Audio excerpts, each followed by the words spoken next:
Arestado ang isang driver at konduktor sa EDSA bus carousel matapos mahulihan ng isang bag na naglalaman ng drug paraphernalia at mga droga na mismong pasahero nila ang nakakita.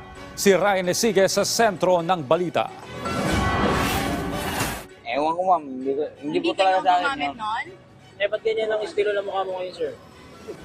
Kaya nakakasila yung ilaw mo sir eh. High na high ka. Ha? High na high.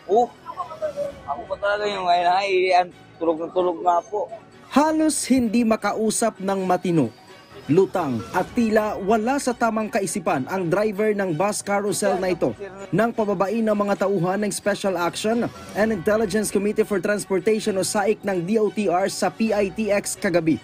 Inaresto ng mga tauhan ng SAIC ang driver at konduktor ng bus dahil sa sumbong ng mismong pasahero ng bus kaugnay sa kahina-hinalang bag sa likurang bahagi ng sasakyan. Dala ng pagtataka, inusisa ng pasahero ang laman ng bag na kalaunan ay kinuha ng konduktor at sinabing sa kanila ito. Pagkababa ng pasahero ay agad itong nagsumbong sa mga otoridad. Agad nagkasa ng operasyon ng SAIC mula Mega Q-Mart. Binuntutan ng mga taga-SAIC ang bus carousel hanggang sa makarating ng PITX. Inantay munang makababa lahat ng mga pasahero sakay sinailalim sa inspeksyon ang dalawa. Dito na tumambad ang mga drug paraphernalia at mga droga na nakakalat pa sa upuan ng bus.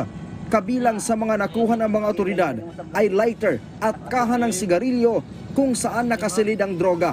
Sa inisyal na investigasyon, napag-alamang magkapatid pala ang dalawa. Todo ang ginawa ng mga ito nang tanungin kung nakagamit ba sila ng droga habang namamasada. Ayun ang hindi ko alam sir kasi hindi lang ako mag-isa sa bus. Sir, lasing ka ba? Hindi po. Ba't ganyan Kahit i-test mo po ako. Hindi lalabas na nakadroga ka? Hindi po. Wala po. Sa detention facility ng SAIC dinala ang magkapatid na suspect para sa dokumentasyon para sa kasong posible nilang kaharapin na may kinalaman sa Comprehensive Dangerous Drugs Act.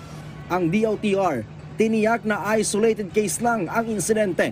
Sa kabila nito ay gagawa daw sila ng hakbang para hindi na maulit ang ganitong klaseng insidente. Yun nga ang inaano ko na kung po pwede itong mga LTO o LTF, RBI isama na sa mga magkakaroon ng random drug testing as recommended by SAIC, yung ahensyang nag-ooperate dyan sa busway na yan para masiguro natin na hindi anumang sinumang bus driver na gumagamit ng busway ay hindi gumagamit ng anumang droga.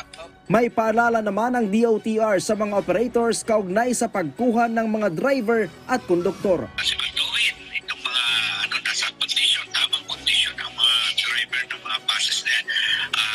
Hindi lang tuwing gabi na, all day long ay dapat nasa kondisyon na ating mga driver ng mga bus na gumagamit ng busway para nga sa kalagayan, sa seguridad, sa kaligtasan ng mga pasahero na tumatangkilik itong busway natin, which is yun na parating sinasabi ng DOTR, ito ang pinaka-most efficient road transport project so far. Samantala nakatakdang isa ilalim sa drug test ngayong araw ang dalawang suspect.